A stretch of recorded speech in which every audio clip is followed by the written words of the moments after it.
días, queridos hermanos.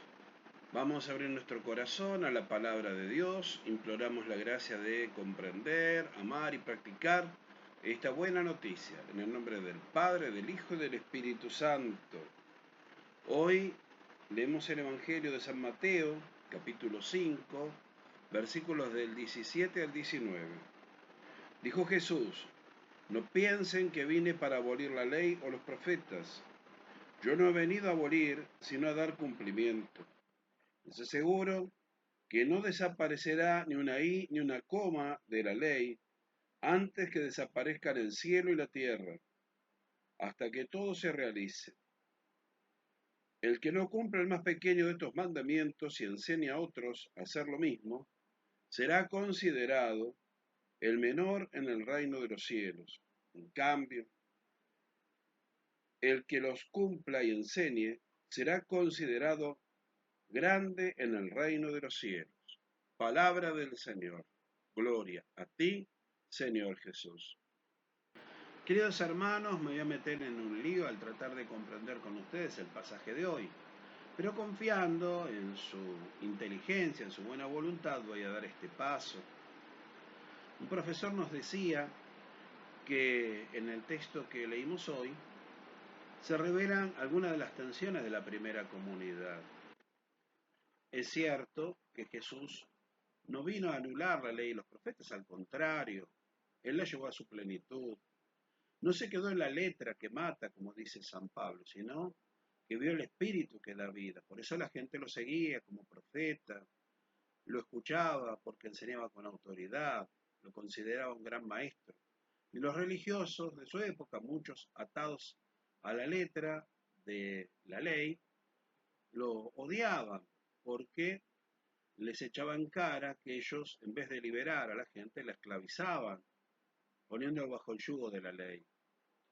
Hoy, en el pasaje que escuchamos, leímos lo siguiente. Mateo le hace decir a Jesús: el que no cumpla el más pequeño de estos mandamientos y enseña a los otros a hacer lo mismo, será considerado el menor en el reino de los cielos. En cambio, el que los cumple y enseñe será considerado grande en el reino de los cielos. Vemos aquí entonces una discusión de fondo. ¿Qué es lo que se debe cumplir del Antiguo Testamento? ¿Qué es lo permanente? ¿Qué no es lo permanente? El mismo Mateo reconoce que el que no cumple la ley como lo vivía la comunidad judía de Palestina, a la cual él dirigía el Evangelio, no era echado del reino, no era que no entraba en el reino, sino era considerado el menor. En cambio, el que lo cumplía era considerado el mayor. Estos que no cumplían a fondo todo lo que decía la ley eran los cristianos que venían de las comunidades paganas, San Pablo, Bernabé. Vemos estas tensiones, por ejemplo, en la carta a los Gálatas. Hay un pasaje que, como se dice ahora, es icónico en los Hechos de los Apóstoles, el Concilio de Jerusalén, cuando se produce una discusión entre los que vivían en Jerusalén, cristianos, con los cristianos que venían del paganismo, y cómo a través de la oración, de la invocación al Espíritu Santo, de la reflexión de la palabra de Dios, del diálogo comunitario, se llega a descubrir qué es lo que pertenece a una realidad cultural cambiante, que es lo permanente, el espíritu de la palabra de Dios.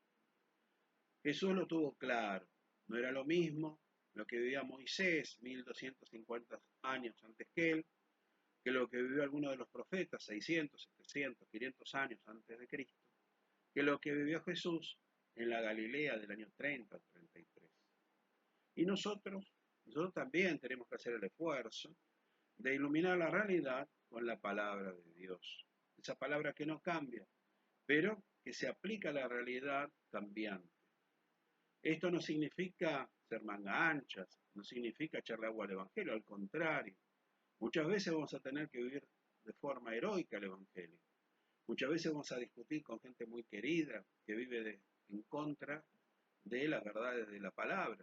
Muchas veces vamos a tener que ser personas contraculturales, ir contra la cultura, ser la oveja negra, la mosca blanca en nuestro trabajo, entre nuestros vecinos, nuestros amigos.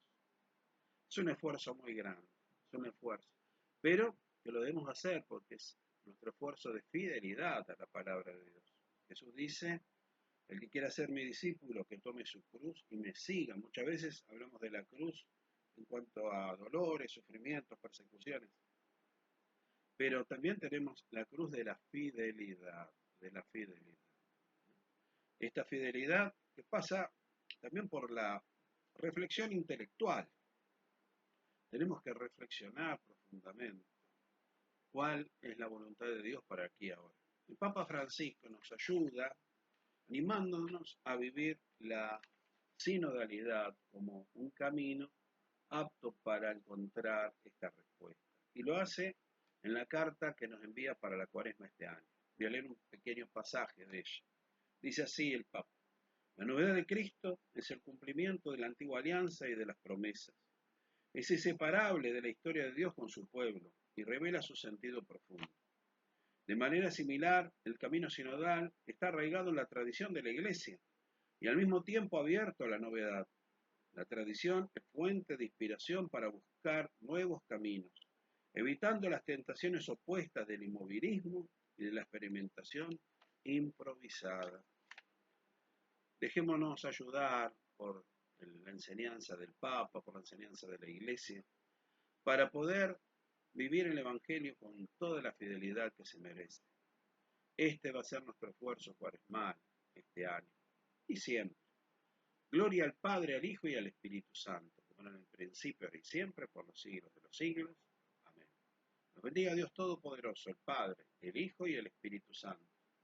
La Virgen María nos cubra con su manto y San José nos preste su hombro fuerte y seguro para apoyarnos en él y seguir andando. San Francisco de Paula nos sigue educando a vivir en la caridad. Dios los cuide, tengan un hermoso día.